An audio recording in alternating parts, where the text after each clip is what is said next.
Well, what did I think of Quest and Atlantis, and what did I think of Spore this week? Ultimately, I'd say that I enjoyed Spore far more than I enjoyed Quest Atlantis. One of the reasons being that as a kid, and still to this day, even though I don't like to admit it, I really enjoyed playing Legos, and I could really make a connection between Lego and Spore because you got to pick all the little parts and pieces that went onto your creature, and you got to create your creature from scratch, which was really quite fascinating for me. And I also could really see a lot of educational possibilities for this particular program, and it really was a lot of fun for me and very engaging to create my creature. So I hope you enjoy it when you see him. His name's Little Boy Blue, and he's kind of a weird looking thing, but kind of fun. Another connection that I made with this was the fact that I have been kind of a fantasy and science fiction buff in reading since I've been very, very young, and the idea of creating my own mythical or fantastical creature was really, really appealing to me in this scenario. Now, as far as Quest Atlantis was concerned, I had a lot of, I guess I would say, a lot of. I wanted it to be better than it was. Let's just say that I really thought there was a great deal of potential there, and I still think there's a great deal of potential there, but it really lacks in some of the graphic department when you compare it to some of the other things that are available on the market. As far as educational purposes are concerned, I think it's definitely got the potential to be really an outstanding game. I was frustrated initially and was unable to really complete a quest in that as easily as I had in the previous week's adventures in RuneScape. And for me, that really kind of sealed the deal.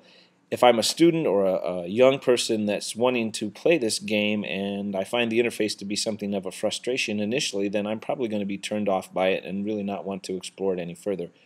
I think the designers have done an admirable job, but I think they need to work on making the interactive capabilities of it a little bit more user-friendly.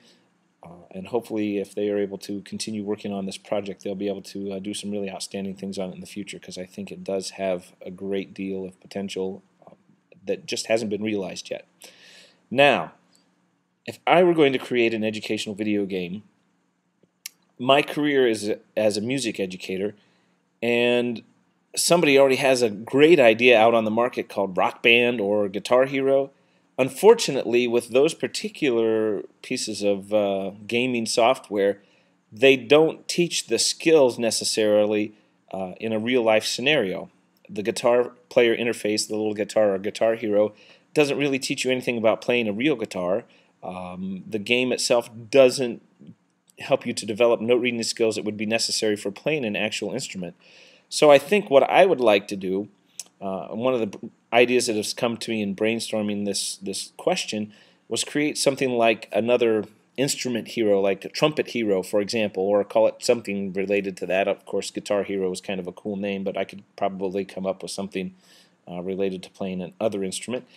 I would make the interface between the player of the game and the game itself to be more realistic. For a trumpet, I could imagine making a three-valve interface that would allow the player to learn how to do the fingerings, and I would also make the game more interactive in terms of actual note reading skills. Instead of using just colored dots and lights and that kind of stuff that they use in Guitar Hero, I would use actual notes written on a staff so that the student not only would be playing a game, but they would also be improving their skills as a player. They would be learning to read the music more accurately. They would be learning how to do the fingerings for the notes on the instrument, and ultimately they would become more skilled at it and hopefully see the process as being fun and more of a game than a chore. Because right now with beginning band students, one of the hardest things that we have to do is to encourage them to practice, and I think a game like this would be something that they would not see as being practice, but see as being a challenge, and ramp up the levels each time and make things more difficult, just like they do in Guitar Hero, but establish it for wind instruments and make it more realistic. Guitar Hero is fun and it's kind of realistic, but it's not exactly what I'm looking for in terms of an educational kind of game. So I think that would be kind of a fascinating thing to do. Hopefully, maybe they're already developing something like that as we speak. I know there's some other interactive music educational pieces of software out there that are already developed and things that help to work with practicing for students. So maybe this is something that's already in the pipeline that I just don't know about. Thanks a lot.